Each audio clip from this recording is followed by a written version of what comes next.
Hello friends, welcome to my channel MSc zoology IGNOU classes. Friends, आज की इस video में हम आपके लिए लेकर के आए हैं एक्टिन फिलामेंट का जो आपका चैप्टर है वहाँ से क्वेश्चंस लेकर के आए हैं। हमें कमेंट में मिला था एक कमेंट की क्वेश्चंस की फॉर्म में जो है आपको वीडियोस दी जाए, प्रोवाइड कराई जाए। तो इस बार हमने कोशिश की है कि आपको क्वेश्चंस की फॉर्म में ही ये वीडियो दें। तो फ्रेंड्स, वीडियो कैसी लगी प्लीज़ ज़रूर बताइएगा, कमेंट करके ज़रूर बताइएगा और वीडियो को लाइक एंड शेयर ज़रूर कीजिएगा। तो चलिए स्टार्ट करते हैं आज की ये वीडियो। फ्रेंड्स देखिए, पहला क्वेश्चन हमारा है, what is the cortical cytoskeleton. Cortical cytoskeleton क्या है, राइट? सो देखिए, the cortical cytoskeleton also known as the cell cortex और एक्टिन कॉर्टेक्स। कॉर्टिकल साइटोस्केलेटन को क्या बोला जाता है? सेल कॉर्टेक्स भी कहा जाता है और एक्टिन कॉर्टेक्स भी कहा जाता है। Is a specialized layer of proteins located on the inner face of the cell membrane in animal cells। ठीक है, तो ये जो कॉर्टिकल साइटोस्केलेटन है ये एक स्पेशल टाइप की लेयर है प्रोटीन्स की। ठीक है, प्रोटीन्स की एक स्पेशल टाइप की लेयर है जो कि इनर फेस पे होती है, यानी कि अंदर की तरफ होती है सेल मेम्ब्रेन के अंदर की तरफ होती है। किसमें? एनिमल सेल्स में, right?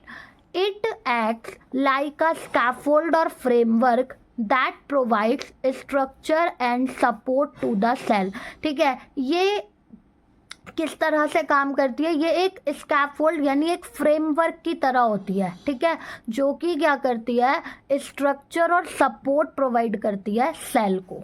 And also plays an important role in many cellular processes. और बहुत सारे सेलुलर प्रोसेसेस में ये क्या करती है? रोल प्ले करती है, अपनी एक अहम भूमिका निकालती है, जैसे कि सेल को शेप देने में, मूवमेंट में, डिवीजन में और इंटरेक्शन में एनवायरनमेंट के साथ।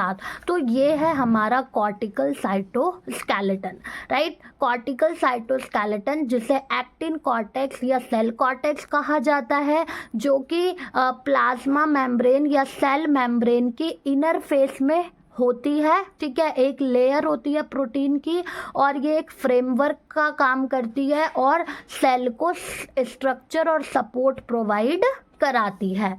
नेक्स्ट क्वेश्चन है हमारा, which protein are involved in tropomyosin movement.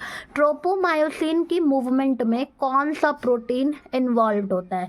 तो tropomyosin itself does not actually move directly. जो ट्रोपोमायोसिन है वो खुद से मूव नहीं करता। सो इसमें जो वर्क करता है प्रोटीन, एक दूसरा प्रोटीन, उसका नाम है ट्रोपोनिन। क्या नाम है इस प्रोटीन का? ट्रोपोनिन। ट्रोपोनिन नाम का प्रोटीन ट्रोपोमायोसिन की मदद करता है regulate the interaction between actin and myosin.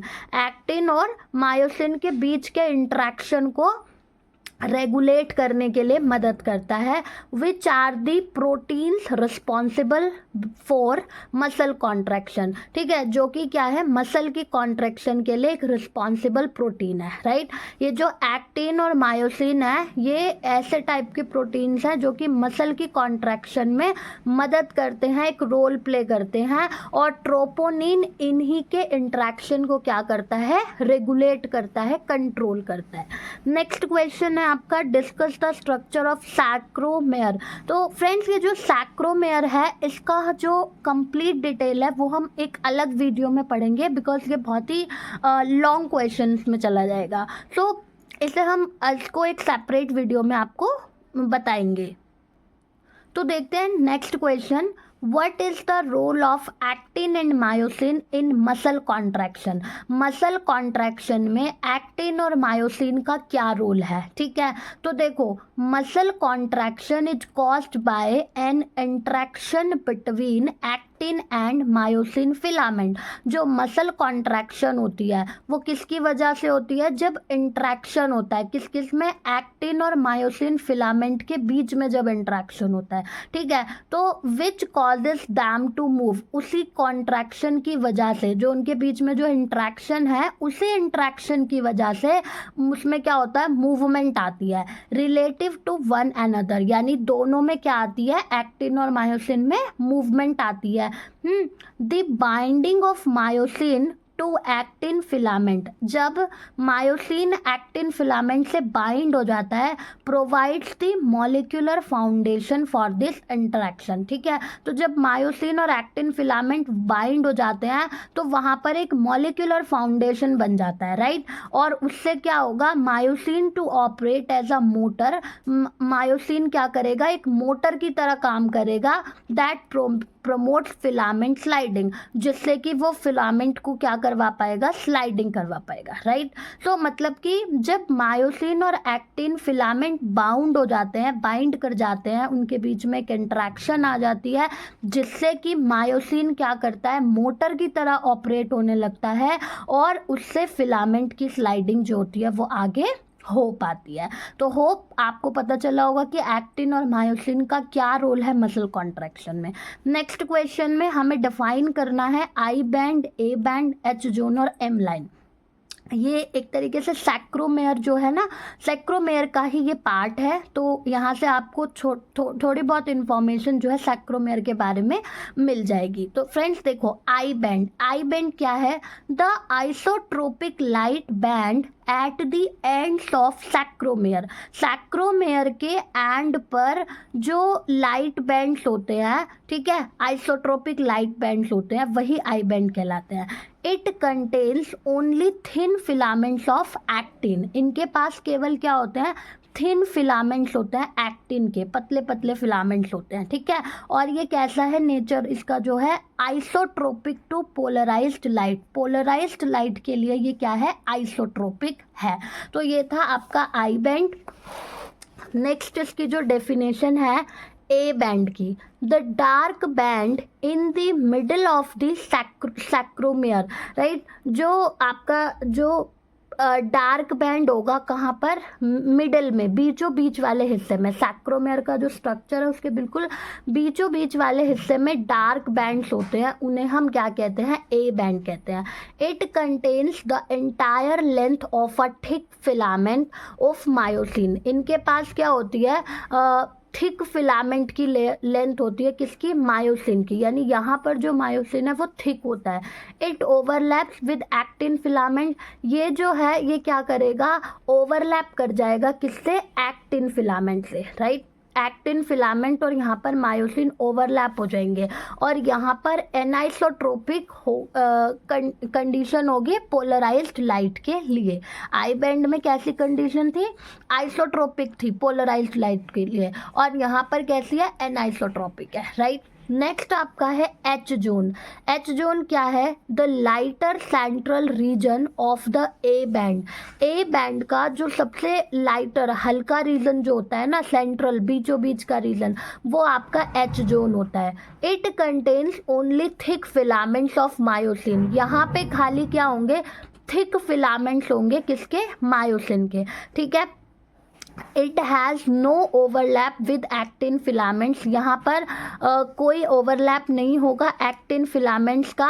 And it is bisected by the M line, और इसे क्या कर रखा है? एम लाइन ने बाइसेक्ट कर रखा है।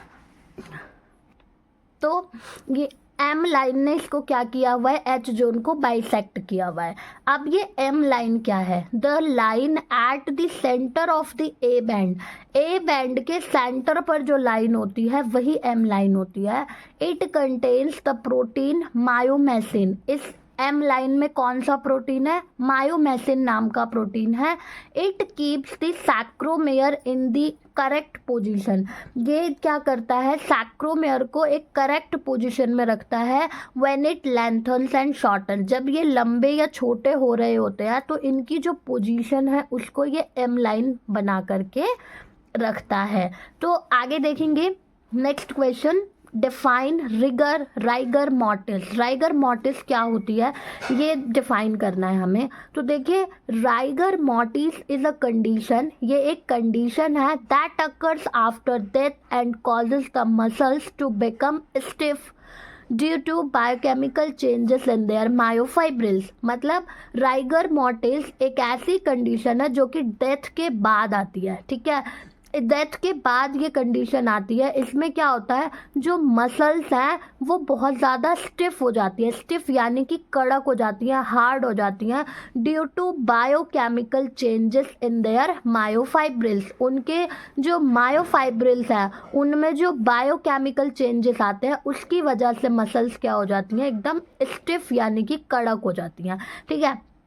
It is often used to determine the approximate time since death। इस कंडीशन का इस्तेमाल मतलब इस कंडीशन से हम अप्रॉक्सीमेटली डेथ का टाइम पता लगा सकते हैं, ठीक है। इसका जो राइगर मोर्टिस है इसकी मदद से हम डेथ का जो टाइम है वो पता लगा सकते हैं। आफ्टर अबाउट 2 to 4 days, 2 से 4 दिन के अंदर, enzymes in the body began to break down. जो बॉडी में एंजाइम्स हैं वो ब्रेक डाउन होना शुरू हो जाते हैं। द प्रोटीन कॉम्प्लेक्सेस, तो जो प्रोटीन कॉम्प्लेक्स है दैट कॉजेज द स्टिफनेस, ठीक है, वो क्या करता है, वो प्रोटीन कॉम्प्लेक्स स्टिफनेस को कॉज करता है and causing the body to become less stiff again. और फिर धीरे धीरे धीरे धीरे बॉडी को फिर से क्या कर देता है, कम स्टिफ कर देता है, यानी नॉर्मल कर देता है, ठीक है। इस प्रोसेस को क्या कहा जाता है, रीसोल्यूशन ऑफ राइगर मोर्टिस। ये जो प्रोसेस है कि 2 से 4 दिन के बाद जो एंजाइम्स होते हैं बॉडी में वो ब्रेक होना शुरू हो जाते हैं, ठीक है, प्रोटीन कॉम्प्लेक्सेस को तोड़ना शुरू कर देते हैं, जिससे कि जो बॉडी है उसकी स्टिफनेस धीरे धीरे क्या होती है, कम होने लगती है। और ये जो प्रोसेस है ये रीसोल्यूशन ऑफ राइगर मोर्टिस कहलाता है। यानी कि राइगर मोर्टिस की जो कंडीशन है सिर्फ ये 24 घंटे के लिए होती है और 24 घंटे के बाद फिर ये धीरे धीरे क्या हो जाता है, नॉर्मल हो जाता है।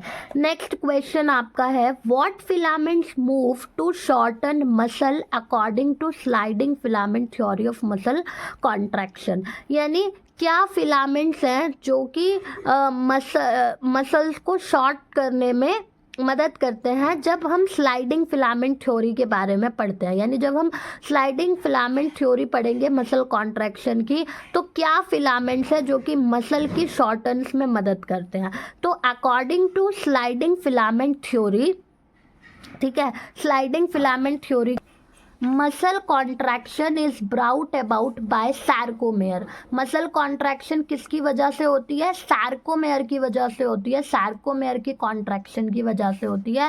And this is result of sliding of actin and myosin filament. इसका रिजल्ट क्या होता है कि एक्टिन और मायोसिन फिलामेंट क्या करते हैं, स्लाइड करते हैं, ठीक है, past each other leading to shortening of I band, ठीक है। इसी की वजह से वो जो एक्टिन और मायोसिन की फिलामेंट्स हैं वो स्लाइड करते हैं और क्या करते हैं, आई बैंड की शॉर्टनिंग कर देते हैं। आई बैंड शॉर्ट हो जाता है, या हम ये कह सकते हैं कि डिसअपियर हो जाता है एच जोन से, ठीक है। Disappearance of the H zone, जो हमारा एच जोन है वो डिसअपियर हो जाता है। नेक्स्ट क्वेश्चन है, last question, what is the most fundamental unit of muscle contraction. Muscle contraction की जो सबसे फंडामेंटल यूनिट है वो क्या है, the sarcomere is the fundamental contractile unit of the myofibril. Myofibril की जो फंडामेंटल यूनिट है कॉन्ट्रैक्शन की वो क्या है, सार्कोमेयर। तो Z line separate each sarcomere, Z lines जो हैं वो हर सार्कोमेयर को क्या करती है, सेपरेट करती है। The A bands located at the centre of each sarcomere, her sarcomere के सेंटर पर क्या लोकेटेड होते हैं, ए बैंड्स होते हैं सेंटर में, बीचों बीच में। And contain the thick filaments, और वहाँ पे थिक फिलामेंट्स होते हैं जो कि क्या करते हैं, थिन फिलामेंट्स के ऊपर ओवरलैप कर देते हैं। तो फ्रेंड्स आज के इस वीडियो में हमने कुछ क्वेश्चंस देखे। नेक्स्ट वीडियो में हम सार्कोमेयर का पूरा स्ट्रक्चर, पूरा सार्कोमेयर डिटेल में पढ़ेंगे। सो मिलेंगे नेक्स्ट वीडियो में। वीडियो कैसी लगी कमेंट करके ज़रूर बताइएगा, लाइक ज़्यादा से ज़्यादा कीजिए अगर वीडियो आपको अच्छी लगती है तो। और यदि कोई भी आपको लगता है कि कुछ और हम इनमें कर सकते हैं अच्छा बेहतरीन, तो वो आप हमें कमेंट करके ज़रूर बताएं। आपकी एडवाइस से वीडियोस को और भी ज़्यादा अच्छा बनाने की पूरी कोशिश की जाएगी। Thank you.